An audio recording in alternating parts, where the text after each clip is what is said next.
कोई कैकेयी को कभी दोष मत देना। मां कैकेयी को अयोध्या में कोई ऐसा प्रेमी नहीं था जैसी मां कैकेयी प्रेमी थी, क्योंकि रघुनाथ जी का वियोग, भरत जी का वियोग, महाराज दशरथ का वियोग, पूरे अयोध्या वासियों की निंदा का पात्र बनकर राम जी की इच्छा की पूर्ति की। ये माता कैकेयी है, दूसरे में इतनी सामर्थ्य नहीं थी। माता कैकेयी जितना राम जी को प्यार करती थी, शायद है उतना कोई अवध में प्यार करता हो।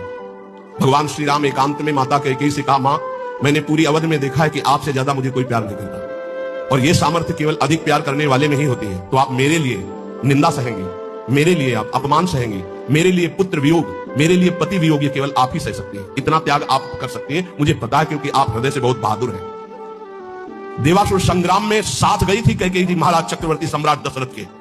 भगवान राम जी इसीलिए कह रहे कि आपका हृदय वीर रस से भरा हुआ है, आप सह सकती हो मां, बस एक मेरी इच्छा है। तो उनका, हे राम तुम्हारे लिए अभी प्राण त्याग सकती हूँ, तुम्हारे लिए सब कुछ त्याग सकती हूँ। तो उनका, आपको बस जिसलिए मेरा अवतार हुआ, मैं संतों के सुख के लिए अवतरित हुआ हूं, मैं अवध का राजा अभी नहीं बनूंगा, अभी आपको मुझे वनवास भेजना ही होगा। मां कैकेयी ने एकांतिक भगवान की आज्ञा का पालन किया, ध्यान रखना। कैकेयी जी का हृदय बहुत रघुनाथ जी के प्रेम में डूबा, ये कोई नहीं जानता।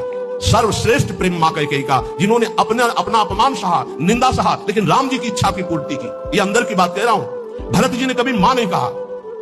जब राम जी वापस अयोध्या आए तो उन्होंने कहा, बेटा तुम्हारी पूरी बात मानी थी, पर मैं एक बात नहीं सह सकती, अपने पति का वियोग सह गई, लेकिन मेरे भरत ने आज तक मां नहीं कहा। बेटा अब मेरी इच्छा एक बार मां कहला दो। तो राम जी जा रहे थे, भरत जी को सूचना मिली कि राम जी ये कहलाने के लिए आ रहे हैं। उनकी जो दशा हुई वो देखकर भगवान वापस हो गए कि ऐसा नहीं है, एक बार भी मां। इतना कष्ट सहा माता कैकेयी ने, लेकिन राम जी की इच्छा का पालन किया। ध्यान रखना।